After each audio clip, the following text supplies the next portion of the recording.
Hello and welcome to the Fanatics Miami Dolphins podcast, brought to you in part by Manscaped and hosted by me, the legendary Savak, and my co-host from No Coast, the man, the myth, the mustache, Mr. Brian Byrne. How you doing today, Brian?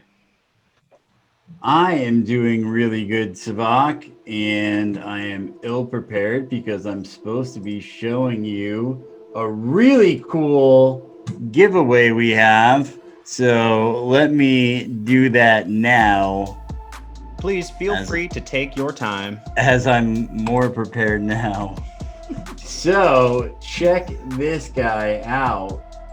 This week we are doing a really cool FanDuel contest with an amazing prize. $55 to enter. As you see on the screen, everything you need to know about who to pay is right there. It's the Fanatics Network contest. Entry fee $55. The first prize is $100 plus a Jason Taylor autographed helmet. It's a full-size replica helmet. Autograph can be customized. So after you win, he will sign it at that time. You could say, this is for my son, John Brady, Bo, what, I don't know. If you could just make it out to eBay. Thanks, Jason. You could have it customized to whatever you want.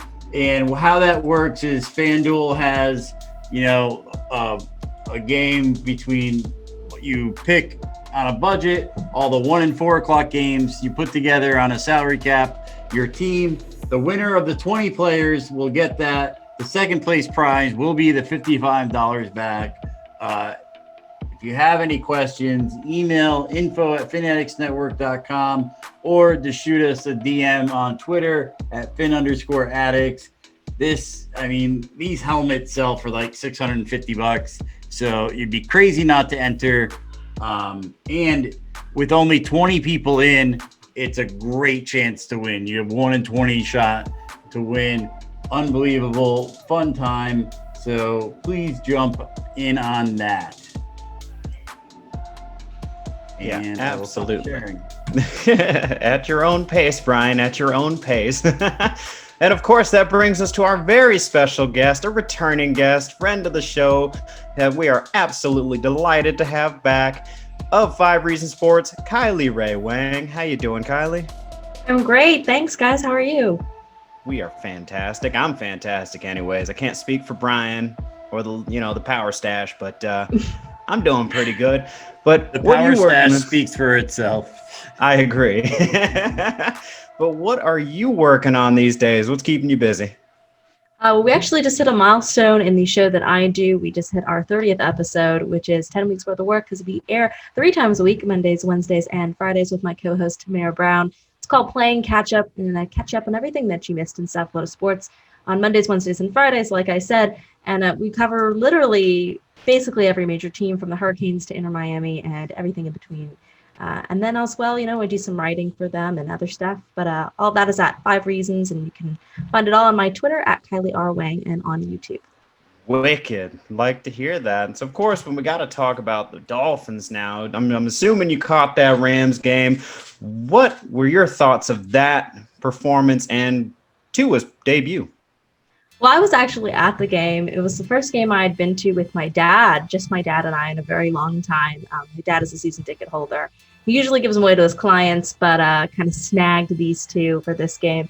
It was fantastic. I think it was the most exciting game of the season. Maybe I'm biased because I was there. I know my co-host on my show had said the 49ers game was her favorite and the most exciting, but I disagreed. I said it was this one. Obviously, I think, I was hoping to see a little bit more of Tua, but then again, there's a long season left. Liked what I saw from him. Obviously, a couple of rookie mistakes, but like I said, he is a rookie. And overall, just a conservative offense in that second half, which makes sense considering the 18-point lead. So, couldn't agree more. And actually, I do agree with your bias of being at the game because personally, I thought the Jaguars game was the most exciting because I was at that one. But that was a good one too. I thought so. Which, of course, takes us into this upcoming week. So our Dolphins now travel out to the desert to face off with the up-and-coming Arizona Cardinals team that's cruising out of their bye on a 5-2 record. And going into the bye, they had just come off a rather dramatic overtime victory over the Seahawks. And I mean, seriously, that one could have gone either way and ended up being decided by Russell Wilson's third interception of the night. I actually stayed up specifically to catch that. I hadn't even watched the beginning of the game, but this team is pretty good. Cliff and Kyler's working. Vance Joseph, for the most part, is working. And Miami's really going to have to bring it to win this one. Of course, takes us in. Go ahead, Brian. I have to interrupt you, Savak. Before we move on to the Arizona game, we asked all of our Twitter followers to send in their reaction to their first Tua touchdown. So before we move into the Arizona game, let's just take a quick look at this beautiful masterpiece video that Savak put together, which is Dolphin fans reacting to Tua's first ever touchdown as a Miami Dolphin. As we all know, it went to Devontae Parker. That will be a trivia question when he hits the Hall of Fame, because obviously he will. So when which one hits the Hall of Fame? Tua. Okay. Obviously. So no faith in DVP? before we get to Arizona, let's just take a quick look at the hard work that Savak put in, and thank you very much to all the listeners for sending in their videos. So here we go.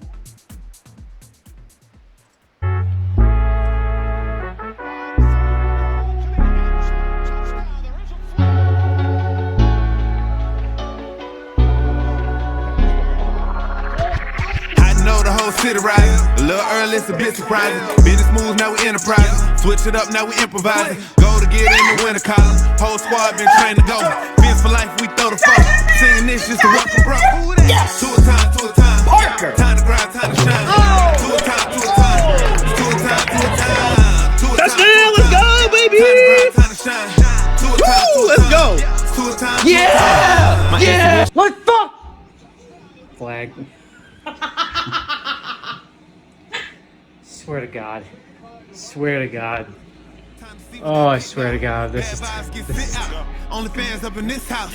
We've been waiting, we've been patient. Now it's time to cash out. No discount. Super Bowl, yeah, we in route. I don't know when this close. Touchdown, baby. That's what I'm talking about. With the PI. With the PI. Let's go. And one. And one. Let's go.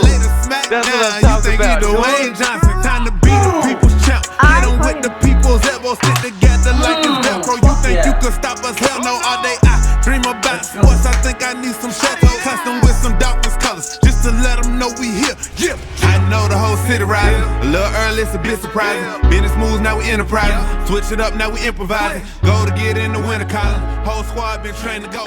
Fence for life, we throw the foe. Singing this just to welcome bro. So I'm sorry to interrupt you, Savak, but that was obviously worth it. No, it's fine. We interrupt the following for this, you know. I love that little outro, Savak. Thank you. I thought it was pretty cool. My favorite person, though, in that video had to be that third fan there. That guy was amazing. Yes, Parker. That dude. His energy, man. I love that. Need more of that in my life. So I guess now we will move on to this coming week. Breaking news. The Miami Dolphins traded Isaiah Ford to the Patriots, of all teams, for a conditional 6th round pick. I wasn't sure if that was a 6th or a 7th. That means we actually netted more value. Fantastic. Well done, Chris Greer. You know, pats on the back all around the front office. But the pick is in 2022. They also acquired DeAndre Washington, a running back from the Chiefs, and a 7th round pick in exchange for a 2021 6th round pick. Now, of course, DeAndre Washington is not eligible to play this week as he has to work through the COVID protocols. So he should be available next week. I guess I will start with you, Kylie. Your thoughts on the trades? Well, I thought the whole reason I think that they took DeAndre Washington from the Chiefs is probably because Gaskin is going to be out for the next 3 games at least. And I did a little bit of research on him, nothing too, in depth, but I know he had a great college career, so I'm looking forward to see what he can put up on the field, assuming he gets a shot, which I think he will. I know that they've also, Breida's had some injuries, so he's probably not going to play on Sunday. So we'll probably see a lot of Jordan Howard, which would be interesting. But as far as Isaiah Ford, I was surprised to see them it was a pretty rare thing to have a Dolphins-Patriots trade. Those teams, I don't think they do a lot of business with each other. So I was interested to see that.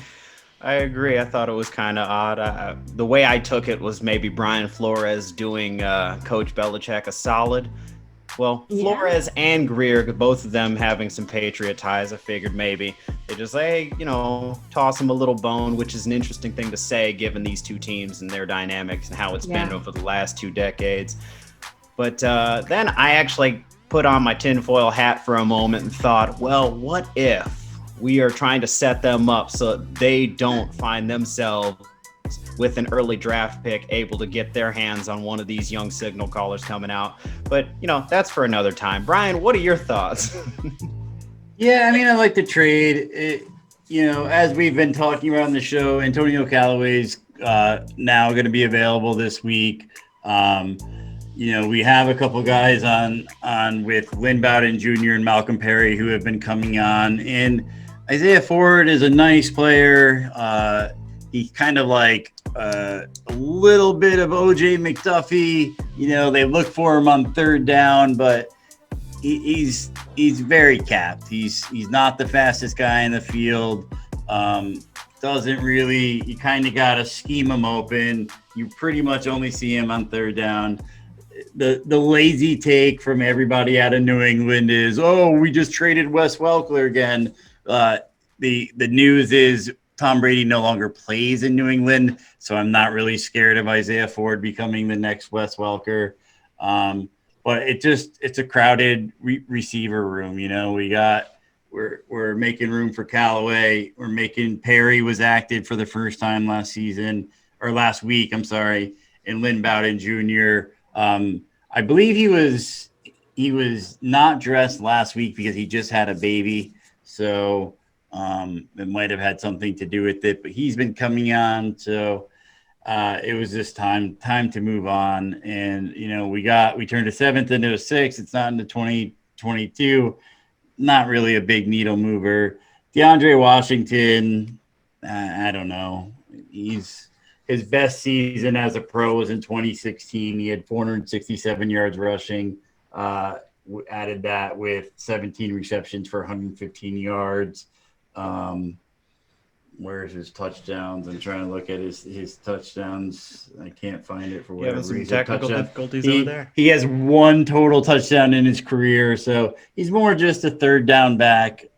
Just a little bit of depth to that injured running back room, which is, it's pretty rough right now with Laird, Gaskin, and Burrito all down. So it made sense. It only cost us a 6th-round pick, and we'll see what happens. Yeah, it was pretty rough sledding out there, as it were, anyway. So hopefully we'll get a little bit more life out of that game, especially Myles Gaskin being added to IR, expected to be out for 3 weeks.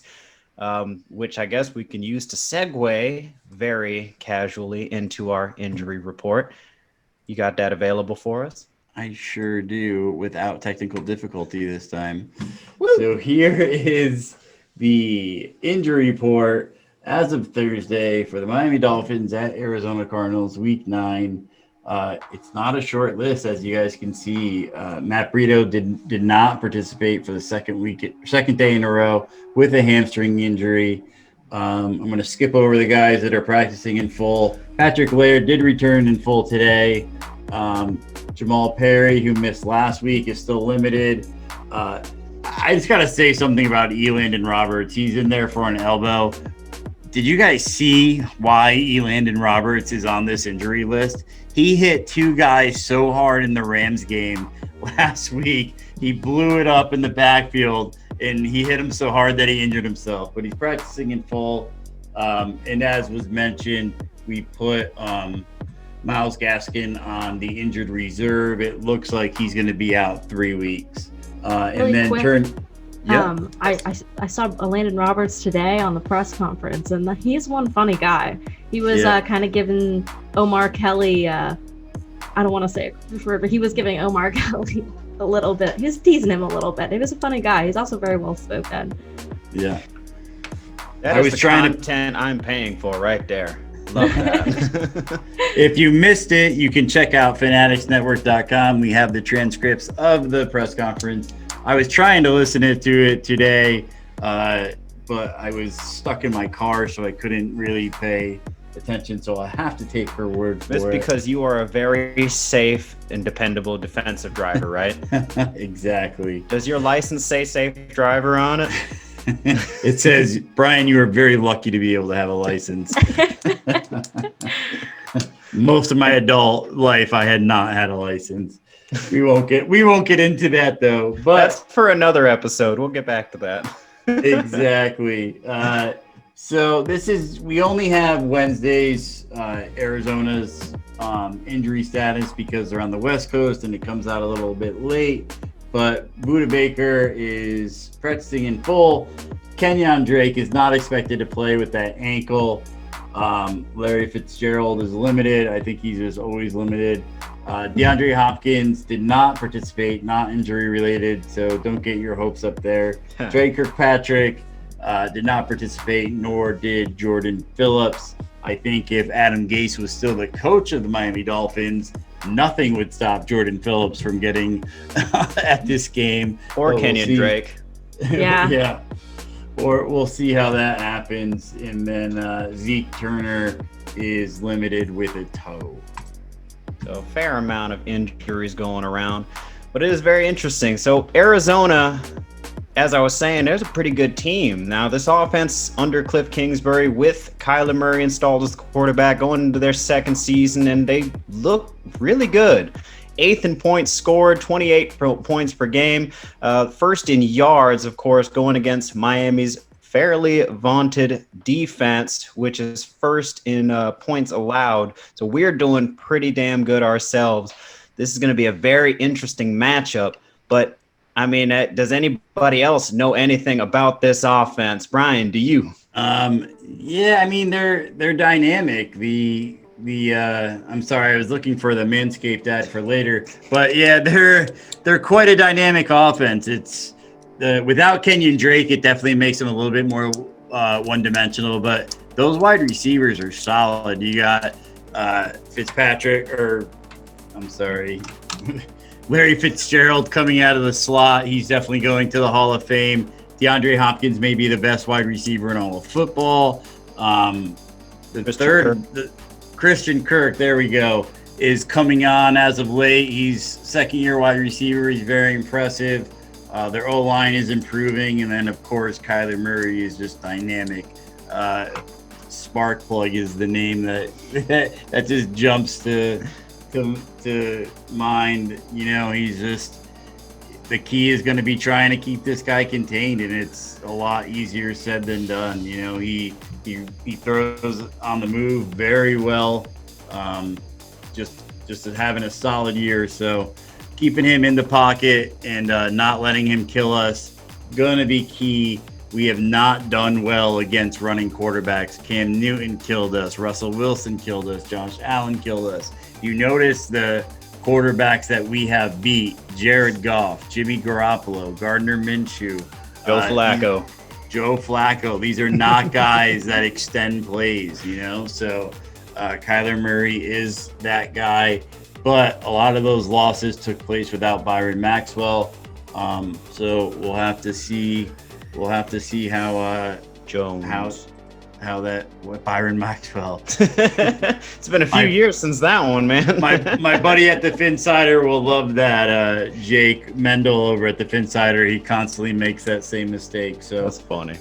But yeah, we have a great secondary. Our defensive line is coming in really, really good. So we'll have to see. It's going to be a very interesting matchup. You know, both this offense and their defense were both neck and neck with Arizona. So the one good. Go ahead. I was just going to say the one good thing is we're traveling to Arizona. It's a 4:00 game. but we kind of take away home field advantage. I think they're allowing like 15, 16,000 fans in the crowd, so it's not a huge home field advantage. So, and they play indoors, right? I believe they do. Yes, pretty sure. So yeah, the two teams match up very evenly when, at least on paper, anyways. Kylie, what do you think about this upcoming matchup? How do you think we're going to be able to keep pace with them? Like I said, I mean, like we all saw last week, the Rams game. I mean, that was an incredible defensive performance. If we can hold Kyler Murray to under 20 points, then it all depends on Tua at the end of the day. We'll see how well he performs. Obviously, I think he settled a lot more into his role in that second half of the last game. Obviously, jitters, your first NFL start, that's going to be a big one. I think he'll be a lot more settled, a lot more calm this game. He obviously in that first half of the game, you could see he was a little jittery. I think he'll be mature with every game at a pretty quick rate. That's what I've also heard from, his offensive coordinator and quarterbacks coaches and stuff like that. I'm excited to see what he can make happen. And I'm excited to see if he can really air it out, because we didn't really get to see him air it out too much in that last game. So if Tua lives up to expectations, I think this could actually be a really good win. Now, what does give me pause is the fact that they did beat the Seahawks in a game where Russell Wilson wasn't at his best. But I have to ask myself, is the reason that Russell Wilson wasn't at his best in that game because he was dealing with something personally, or because their secondary was just that good because he threw 3 interceptions? And if that's the case, the Dolphins secondary is also very good. Maybe we can take advantage of Kyler Murray.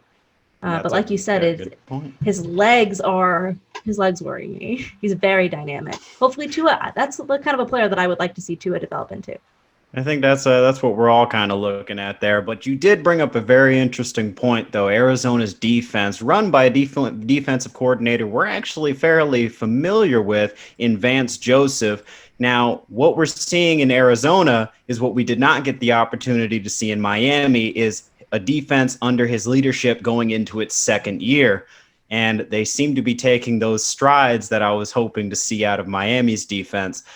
But we do come in there. Miami's offense ranked 11th in points scored, is that per game with 26.9. Of course, their defense is ranked 9th in points per game allowed with 20. So it should be a very fair, even matchup. I am interested to see who they're going to try and key in on, or their defense is going to try and key in on our offense, because, well, we've got some holes. Yeah, I would expect them to put a lot of pressure on Tua, and the offensive line is a lot better. It's probably the best I've seen it maybe since I've been alive. However, it's not elite. I think they're definitely getting there. I really like Ted Karras. I like his leadership at center. Center, I think, is one of the most important positions on offense outside of quarterback. However, they're not amazing yet. They're making strides. They're getting better with every game. But if they put a lot of pressure on Tua, I'm a little worried he's going to fall back, make some rookie mistakes. But we'll see how it goes. Go ahead, Brian. Yeah, the one thing that's not on the injury report, because he is on the injured reserve, is Austin Jackson did return to practice today. He is practicing in full. He is on pace to be activated from the injured reserve, which brings up a very interesting question. Where is he going to go? Is he going to take over for left tackle with Jesse Davis, or back to his normal position? Will Jesse Davis go back and take over for Robert Hunt, or will they give him another week to play? The other really huge thing about this is they currently are both tied for 19 sacks on defense. That number is a bit skewed because Chandler Jones is no longer he's on the injured reserve, so he is not causing the havoc that he was at the beginning of the season. So I'd love to see Austin Jackson come back. I'm honestly pulling for, Austin Jackson go to left tackle, keep Robert Hunt at right tackle. If we're all in on getting to these reps and seeing what we have in the future, let's put him with the offensive line that he's going to be playing with for the next 10 years. That's right. Go ahead, Kylie. Yeah, I think that Chan Gailey was the one who had expressed a little bit of, I don't want to say confusion, but he just was uncertainty over Austin Jackson and whether or not he would even be in the lineup, considering how well they've been playing without him. Not to say that, he isn't a good member of the offensive line, but if they're playing well, why fix something that isn't broken? Oh, the irony of asking that question, because we said the same exact thing about Ryan Fitzpatrick. But I do see what you mean, absolutely. And I mean, sometimes you don't want to mess with that kind of chemistry. If the offensive line is gelling as it is, well, you know what, Austin, hang back. You might be needed in a little bit, but just let's see how this plays out first. Go ahead, Brian.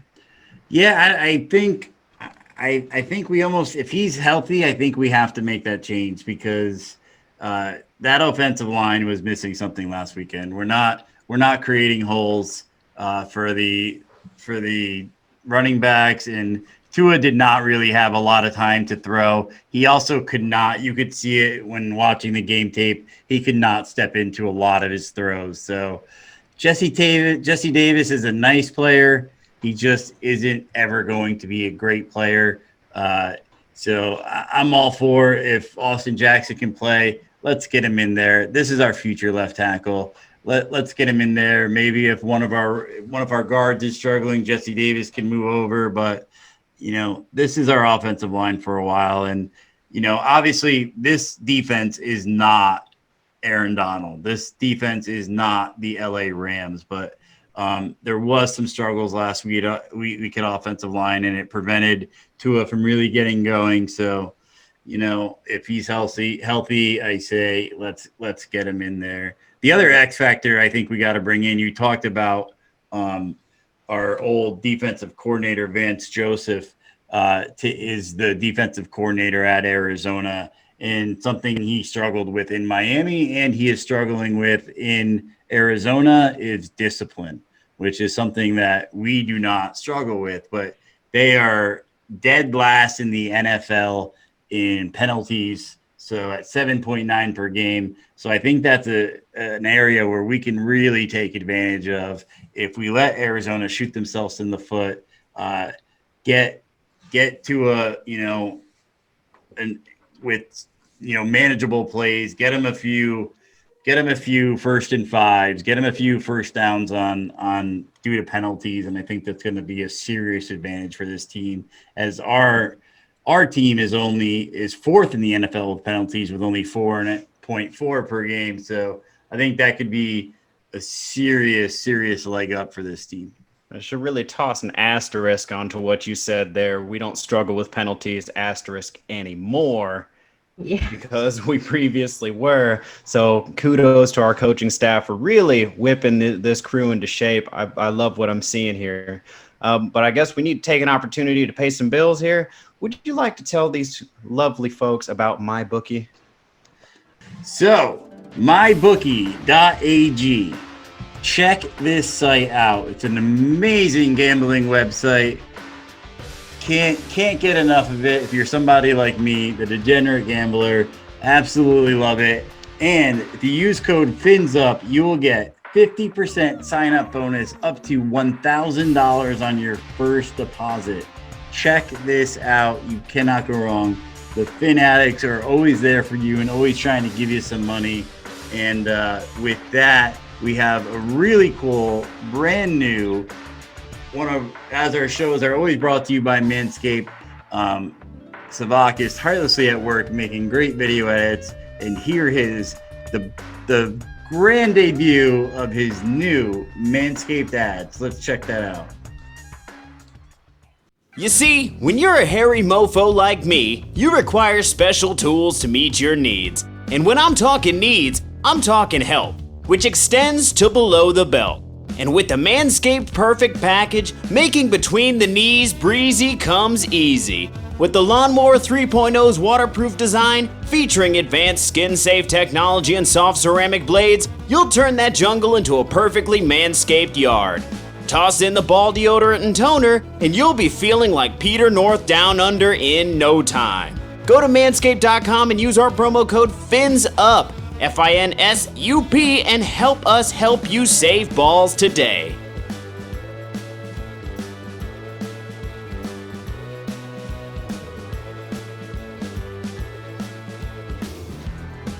Yeah, I saw you hunched over in laughter there, Brian. That's You good. gotta love it. It's Subox's genius when it comes to making these commercials. But definitely go to manscaped.com. Use code FINSUP. Get 20% off. Get free shipping. I feel weird getting too deep into it as we have a lady on the show today. But God, manscaped.com. I wish my co-hosts at 5 Reasons felt the same way, because they're also sponsored by Manscaped. And let me tell you, they have no problem talking about them balls. Oh, I believe it. Manscaped.com has changed my life. I used the spritzer today. I usually just use the deodorant, but the spritzer is pretty cool, I have to say. Yeah. So check it out. The Weed Whacker is great too for us older gentlemen who have ear and nose hair issues. So get on manscaped.com. I have not met a dissatisfied Manscaped customer. I don't know about you guys. No, I haven't either. And I'm telling you, got to get on there, get the Perfect Package 3.0. In addition to the Lawnmower 3.0, the ball deodorant, the ball toner, the awesome carrying case, genuine leather, my friends. Like, they must have skinned that right off the alligator, I'm telling you. That thing is awesome. You also get this free t-shirt. Oh, there it is.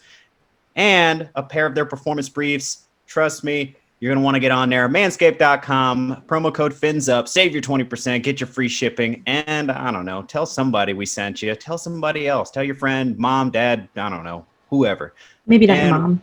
Yeah, maybe not. I feel like the mom could use it. Your girlfriend. They go for it for it. Manscaped, but I feel like the girls could use it as well. A true story, actually. Remember, my wife is a big fan of those performance briefs, and has maybe dabbled in the usage of such trimmers, but it's neither here nor there. But please, Brian, tell these folks about Patch Vibes. If you're just listening to the podcast and you cannot see the shirt I'm wearing, it is freaking amazing. Patchvibes.com. It is a great picture of Marino, Duper, and Clayton. Not only do they have this t-shirt, they have an amazing t-shirt of Fitzpatrick and Tua, kind of a passing of the torch. They also have the Shula patch that is being worn on the Miami Dolphins jerseys this season. Use code FINSUP, get 20% off. They're not even paying us. We just really like these guys. They're just getting their start down in Florida. Great company. Check out patchvibes.com. You will not be upset about that. No, you will not, which of course takes us into our key matchups for this game. And chief among them, I'm going to go ahead and list these guys. Cliff Kingsbury and his offensive staff against Brian Flores and Josh Boyer. Brian, what are we looking at here? Yeah, I gotta give the advantage to Brian Flores. He tends. He went against Sean McVay, who was an offensive guru, brought the Rams to the Super Bowl. Always has the Rams among the best in the NFL. We even didn't do too bad against Russell Wilson, despite Ryan Fitzpatrick throwing a few interceptions. I got to give the advantage to Flores and Boyer. And yes, they have great wide receivers, but with the loss of Drake, they are going to be a bit one-dimensional. And our defense is just playing lights out right now. Emmanuel Ogbah has really come on. These guys have, we didn't see it at the beginning of the season.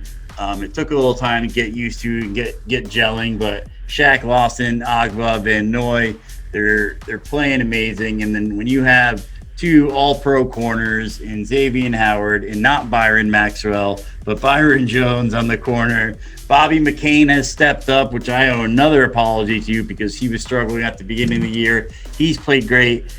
Eric Rowe has just been dominating. He had 5 pass breakups last week alone and the interception, just missed another pick 6.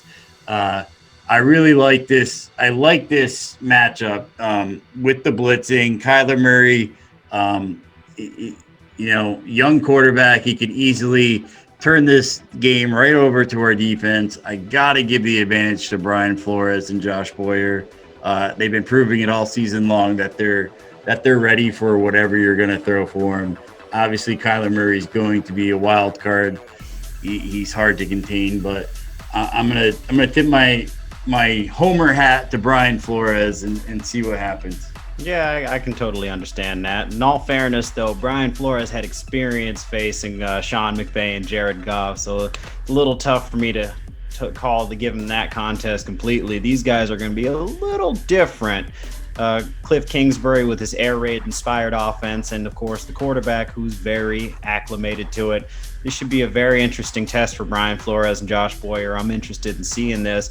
And you mentioned something, though. You mentioned the secondary, which I will toss that to you, Kylie. How do you think, or more specifically, who do you think they will match up against DeAndre Hopkins in an attempt to slow him down? I think it's obviously going to either be Byron Jones or Xavier Howard. Honestly, I think it'll depend on what else is going on there. But I recall seeing a clip from the Seahawks game. I don't know if you guys know what I'm talking about, but it was a close-up of Kyler Murray, and he looks over and he's looking for a receiver. He sees DeAndre Hopkins is in man-to-man, and he starts to laugh. Yeah, and that terrified, that struck fear into my heart. I was like, oh no. So, but luckily, if anyone can negate DeAndre Hopkins or at least minimize him, it's going to be Byron Jones or Xavier Howard. So I would expect to see one of the two of them over there. Go ahead, Brian. Yeah, I think it's got to be Byron Jones. He thrives in this. We saw in week 2, Byron Jones was going to get the matchup against Diggs. He tends to be the guy that gets the number 1 wide receiver. I mean, and he shuts him down over and over again. I mean, last year, I think he held Michael Thomas to like 2 catches and like 18 yards. I feel like he'll get that matchup, maybe give him a little help from McCain, and then hope that Xavier Howard really takes advantage of why can't I remember his name? What's the second wide receiver's name again? Larry Fitzgerald or Christian Kirk? Christian Kirk. There we go. I feel like Howard will get Kirk, try to take advantage of that. But, Howard's game is kind of he baits you a little bit. He lays back, and then he has that breakaway speed where when the ball's coming, he can jump up and make that interception. I don't know if that will be effective against Hopkins. So I see Byron Jones getting one-on-one with Hopkins, and I have faith that he can – I don't think you're shutting Hopkins down, but I have faith that he can do a really good job against DeAndre Hopkins. Go ahead, Kylie. Well, I don't want us to forget too much about Larry Fitzgerald either. I know that he's getting real up there now. He's been getting up there for a while, and now he's getting real up there. But he's still obviously a threat. And I remember having him in fantasy last year, the year before, and people laughed at me for drafting him. And he ended up being like probably my most solid player, bringing in double-digit points every week. So you know what? It's going to be interesting to see how they can handle all 3 of those receivers. But I'm really proud of this Dolphins secondary. And you mentioned Eric Rowe, who had a great game last week. Eric Rowe, I mean, people have lambasted him on Twitter before, saying that he sucks and he's no good. And he's been with this team for a couple of years now, I think. And you know what? Eric Rowe's always been my guy, so I'm so proud of him. I've always been like, you guys are too mean to Eric Rowe. We see some really good things from him, and people tend to forget them unless he's doing something absolutely amazing. But if you're not looking at a passes broken up stat line, you're not going to see how great of a game he had last week. So I'm excited. I think if anyone can negate these receivers, and these are some scary receivers, it's going to be this Dolphins secondary. Go on, Brian. Yeah, I think we're going to see Eric Rowe on Larry Fitzgerald. I wouldn't be shocked because I'll give anybody $1 if they can tell me who the tight end is in Arizona. Anyone? Daryl Daniels. Yeah. So they mainly throw out 4. So not really too scared of Daryl Daniels. Probably see Eric Rowe just really fit in. Larry Fitzgerald has lost a step, but plays that tight end body where he uses his bigger body. I see Eric Rowe getting in there and causing problems for them across the board. I see I see us being able, especially with the lack of Kenyon Drake out of the backfield, I see us be able to do exactly what we did against LA. You know, they had this Josh Reynolds, Cooper Kupp, and Robert Woods look a lot like this wide receiver core. So I see us be able to go man up, throw a lot of blitzes, cause Kyler Murray some problems. Hopefully we can pull a Sam Darnold on him and make him see ghosts. Oh, go ahead, Kylie. Just one quick thing is that Eric Rowe specifically, I think, is really good against tight ends. So that's a great thing that you mentioned, and I think that you're correct about Larry Fitzgerald in that matchup. I dig that. And of course, we were talking, you alluded to Arizona's run game. Kenyon Drake is not playing, but they do have Chase Edmonds, who has produced for them in the past. Kylie, how do you see him stacking up against Miami's defensive front? Do you think that he's going to be able to get their run game established? I do think that as far as the Dolphins defense goes, I think obviously the secondary has been a bit more impressive than the defensive line, but that's not to knock the defensive line. I think that they'll get some good yardage out of him, but I wouldn't expect to see him do any breakaway runs. I think our linebackers are also very, very good. I mean, that's probably, we talk a lot about the secondary, and that does partially include the linebackers. But I mean, everyone from Van Noy to Van Ginkel are all playing fantastic, and all these old Patriots defensive guys. So I think that, they'll make some good on short yardage situations, but I don't think he's going to have a breakout run for, 70 yards or even 30, 40 yards. I agree. I like what you said there, though, because our linebacking core has kind of been an issue in recent years, and that is not the case this season. What were you going to say, Brian? Yeah, you can't sleep on Chase Edmonds as much as they're going to miss Kenyon Drake. He averages 6.1 yards per carry. Granted, he's only had 29 attempts, but nothing to shake a stick at. 6.1 per carry is pretty good, but Kyler Murray's their second leading rusher at 437. So it's going to having to spy on Kyler Murray is going to open something up for Chase Edmonds. So we just got to the key, I think, is definitely going to be getting up early, not let Chase Edmonds and Kyler Murray run and destroy this game for us. But, Chase Edmonds isn't anyone to sleep at. We saw last year he had a game that I think he hit up almost 200 yards. So we can't forget about him completely. But I think you nailed it there. The key is going to be getting up early, which means we are going to have a better offensive showing than we did against LA. We got to get this run game going, which of course is a bit of a tall task now with both our starter and our backup not playing. So how I guess the real question is, who do we see leading this rushing attack in Miami? What do you think, Kylie? I think Jordan Howard's probably going to get a lot of carries. I know we have, Salvan Ahmed and a couple other guys, and obviously DeAndre Washington will be playing, but eventually he'll probably potentially get some reps.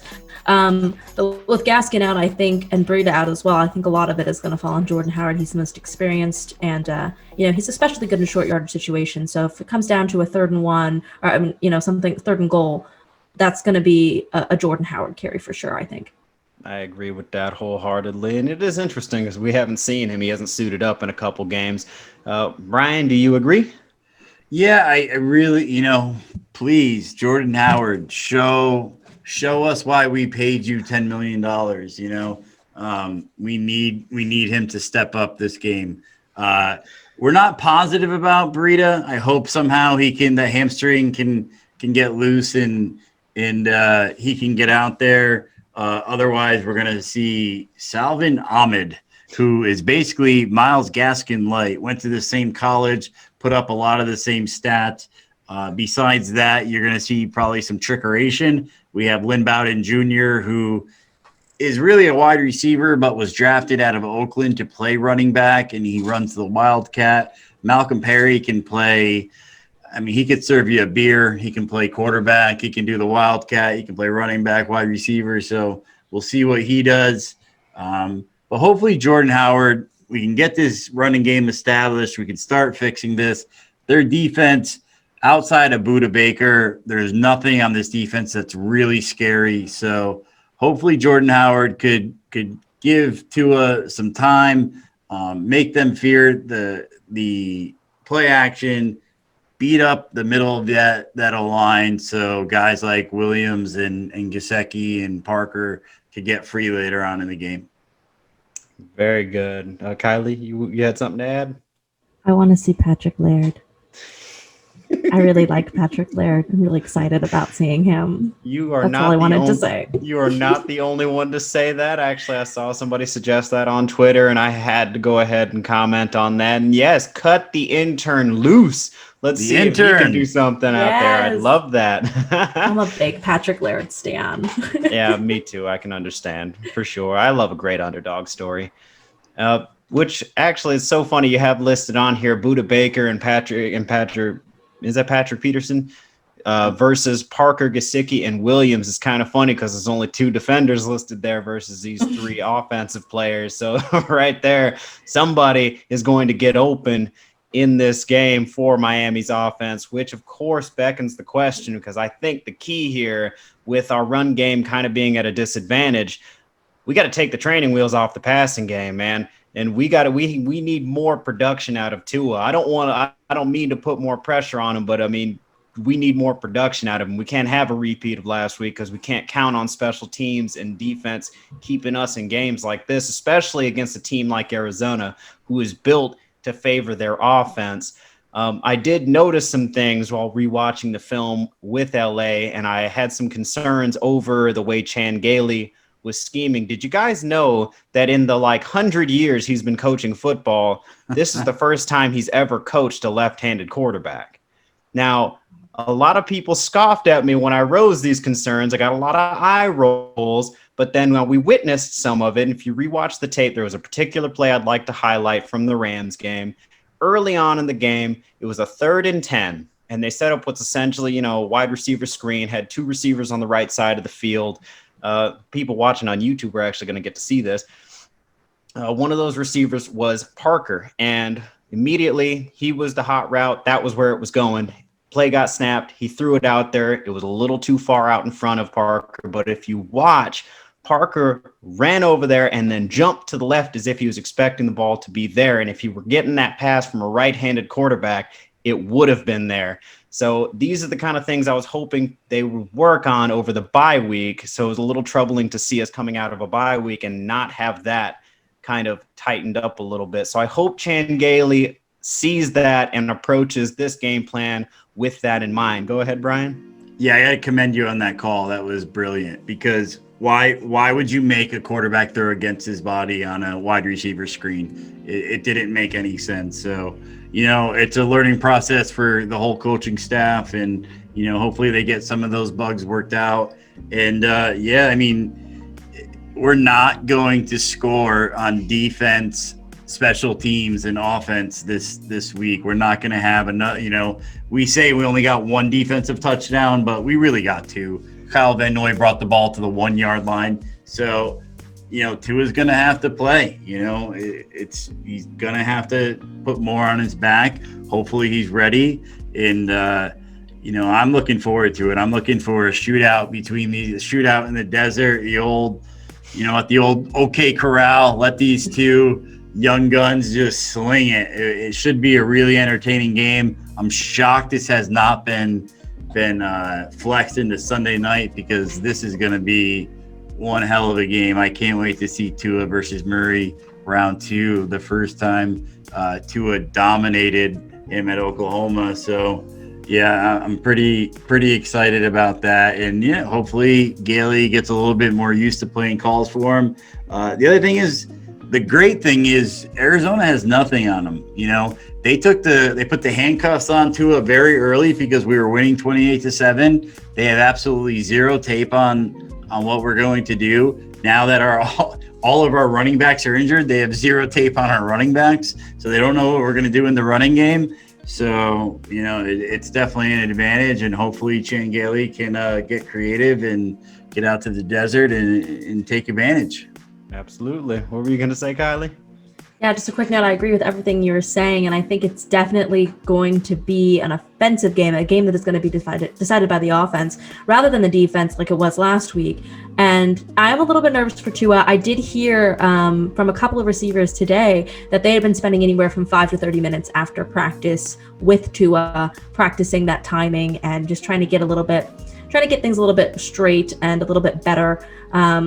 And I'm excited to see the improvement. I think we're going to see improvement from week to week. I'm also hoping that our boy Preston Williams kind of overcomes his little case of the dropsies. Really thinking that you're going to do it. This is the week to do it, Preston. So we'll see. Yes, ma'am. I am hoping the very same. But I'm glad you guys noticed that too. It's kind of crazy to me, but admittedly in the beginning of the season, Chan Gailey had even expressed that he had never worked with a left-handed passer before and he was going to have to do some mental gymnastics. Well, now's the time, Chan. You gotta just shake off whatever cobwebs there were and get this thing figured out, because this is kind of a big deal. Even Jerry Rice himself had pointed out that passes do come out differently from left-handed passers. It's not a huge factor as long as you account for it. And we didn't last week. We need to do it this week. So with that, we'll go ahead and go into the predictions. Ryan, what are we expecting out of this game? Again, I'm going to go Homer. I don't know if you guys have seen it. You know, Tua has struggled a couple times in college. And I think one was the SEC. No, the year they won the year they played Clemson in the national title, he struggled in the playoff game. And no, I'm sorry. It was the year they won the national championship, and he struggled in the playoff game, and he came back and just dominated. You know, like this guy doesn't look average 2 weeks in a row. He's a very competitive guy. I'm betting on Tua to come out slinging. I just love our defense a little bit more. The past few weeks we held San Francisco to 13, shut out the Jets, held LA to 17, but really that last touchdown was a garbage touchdown. The defense played 90 plays. I just feel like they're going to have the advantage.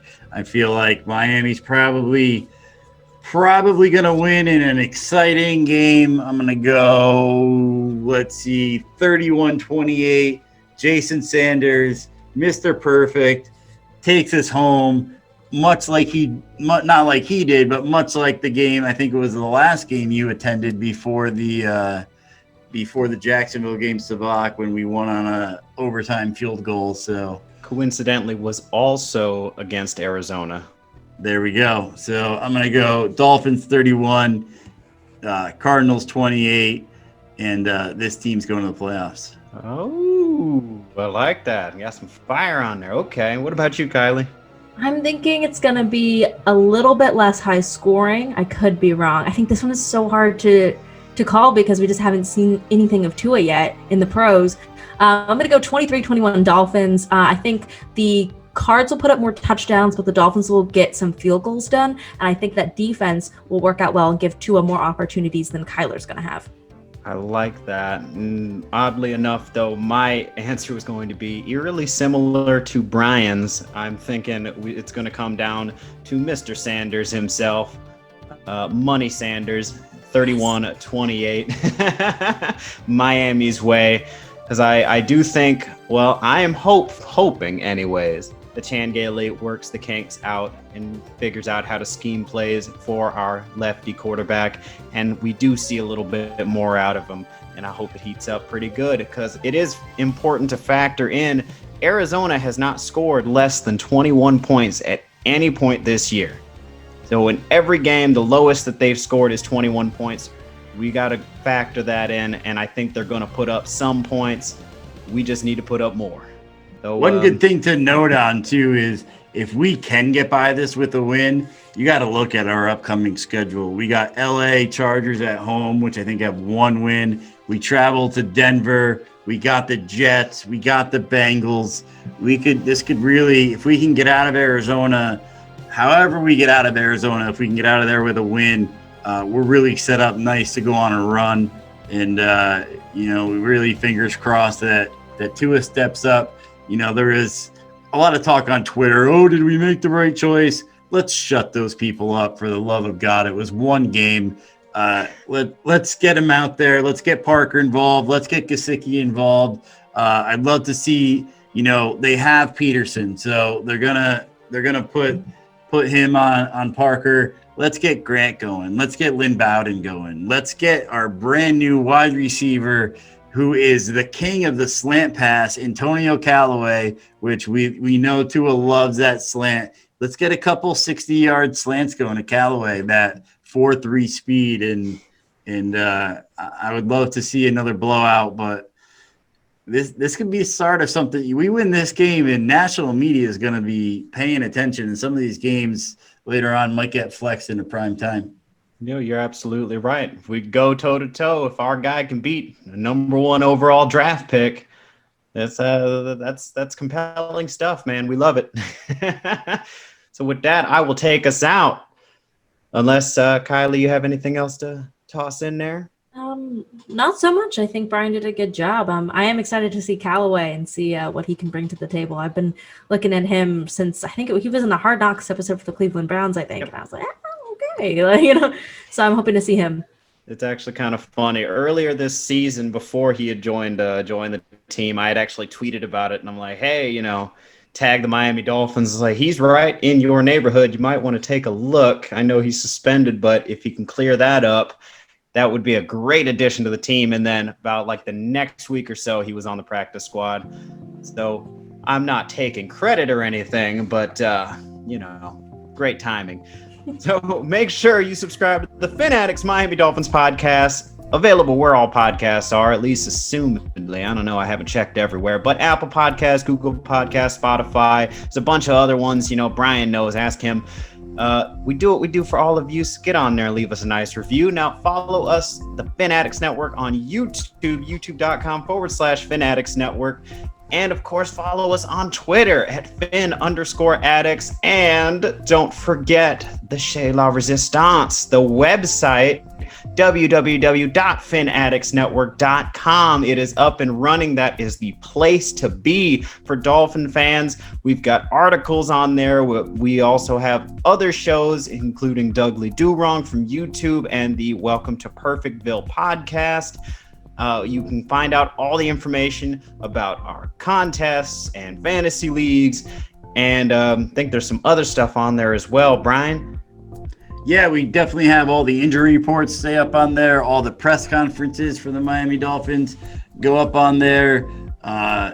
We have some from Sam from Perfectville has some really cool content. He's got the strip sack, which is a little comic strip. And then he also has game predictions by a kid, where his daughter predicts each week the result of the Miami Dolphins game. You could also do yourself a favor. Don't have to remember the first 3 lines that Sabak said. Just go to fanaticsnetwork.com. It has all of our social links right there. You can get a hold of us. We also have other really helpful Miami Dolphin links. One of my favorite podcasts besides ours is the Finsider. They're on there. You can get a link to Armando Salguero's book. You can get to MiamiDolphins.com. You can every Miami Dolphins link you need is on there. Great website. Check it out. And with that, I think there's only one way to close this guy out. What do you guys say? Oh, I agree. I'm with you. Fins up. Fins up, baby. Yeah. Let's see you guys on a Victory Sunday. I'm looking forward to it. Have a good one.